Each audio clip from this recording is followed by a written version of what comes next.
Good morning.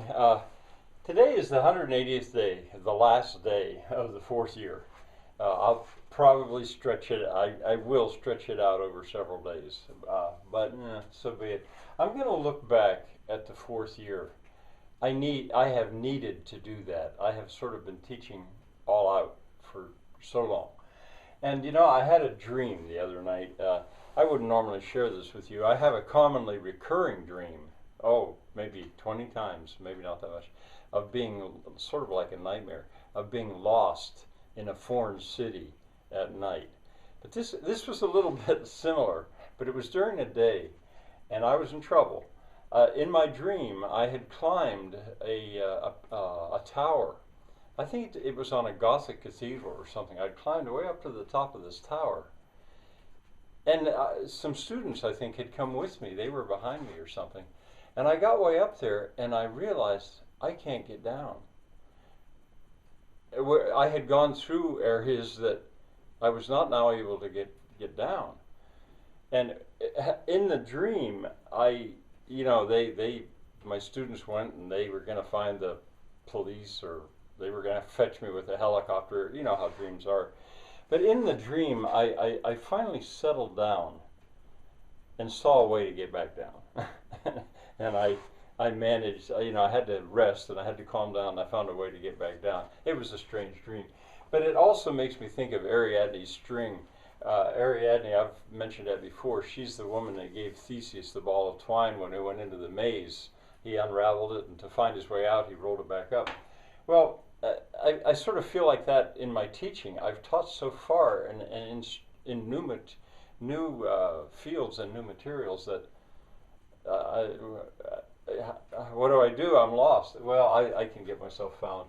So I started to look back, and I found I had forgotten that halfway through the year I had gotten stuck. Once again, I wanted to go on, but I was looking back, and I realized that there was a bunch of stuff I still had to explain or pull together before I could go on. And that took me, 6 videos to get myself unstuck. But when I went back and did that helped. That began to help a good bit, because then I was reminded of all the stuff I'd done in the first half of the year. I'd started off with a movie, like I so often did, The Pirates of Penzance, not Shakespeare this time. And then that didn't take long, and that was fun. But then I came up to the matter of the questionable Victorians.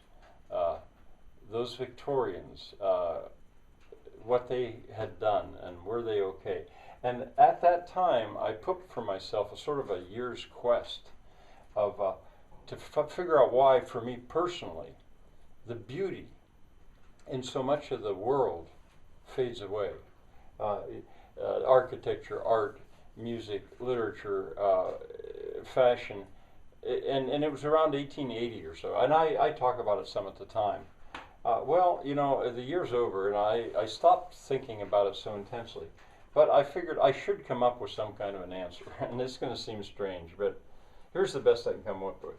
It's easy to say it's fossil fuels, the Industrial Revolution fueled by fossil fuels. But I think that's too simplistic. I don't think that's true. And if it had not been fossil fuels, charcoal was being used and was completely destroying the force of the world. So in a sense, fossil fuel, coal, came to the rescue of the force. So it's not quite that simple. Was it centralization? Yes and no. Centralization took off at that time. But the Romans, there had been other empires that had been centralized. And they still maintained beauty. The Romans, I have lots that I don't care for about the Romans and the way they centralized. But their sculpture, being imitation of the Greeks, for example, and their mosaics, had a real beauty, and their engineering. So no, it's not simply centralization. So I came down to this, which in a sense it would almost seem absurd. But I thought, what does the steam engine, because people say, it was the steam engine that brought on the Industrial Revolution. What's the steam engine and the gas engine and the diesel engine and pumps conditioning and guns, armaments. What do they all have in common? Well, you might say explosions. Well, yes, that's almost true. But I said, no, it's the piston and the cylinder.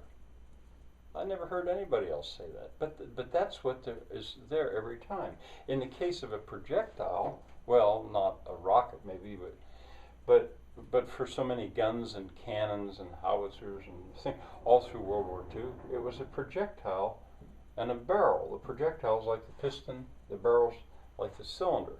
And the machining involved to do that, and then to turn that into rotary power with a explosion driving a piston down and the crank, the connecting rod and the crankshaft. Now you've got rotary power, so you're taking reciprocal power, back and forth power, and turning it into rotary power.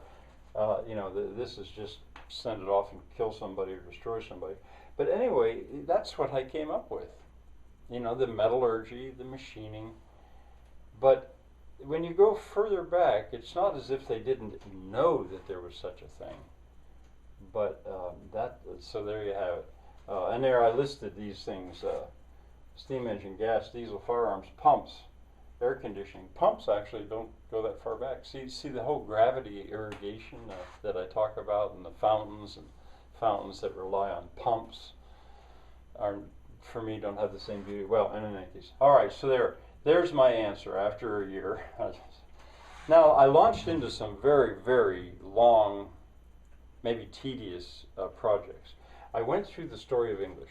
In a way, you could say this year was the year that I devoted to creating English teachers, not just how you spell and how you, I didn't ever deal with spelling much, but how you punctuate and grammar, but the English language itself. And I felt that this was a must. And so I called it McNeil Guided after a while. And that took a long time. That was in the first half of the year. Batchbug, Building a Cheap but Good, continued. All these things that I had started to, that I had almost no money, but I needed it, and so I was building it and still managing to build it well, I think. Batchbug continued, and after the 180th day, I went right on through the summer and into the fall, filming those. So it has been a complicated year, and that is going to convert into, or that has already converted into baselines, and that has a lot to do with the 5th year, which has begun. Then I did a prospectus in October. I went outside and I showed, here's what I'm trying to do, here's what I've done, here's what I'm trying to do on the land itself where I live. And then I updated it in May because I didn't going off to Portugal. I thought it might be handy to have that so people could see if they wanted to see where I lived. So that went on. And then as Christmas approached, I had done something sort of special every Christmas. And this time I decided I really wanted to deal with Baroque music. Well, at first it was going to be choral music, I thought, for the whole year, but I finally settled on just Baroque music and just 2 composers, Bach and Handel. And Handel's Messiah, I taught my way through parts 1 and 3. I saved 2 for Easter. And then Bach's Wachet auf, Ruft uns die Stimme, that's a cantata, and I taught my way through at least some of it, maybe not all of it. And then Bach's Christmas Oratorio. Heavy duty stuff I did. But anyway, that takes me to Christmas. And then in the next video, I'll go on and look back at what I've done in the 2nd semester. Bye for now.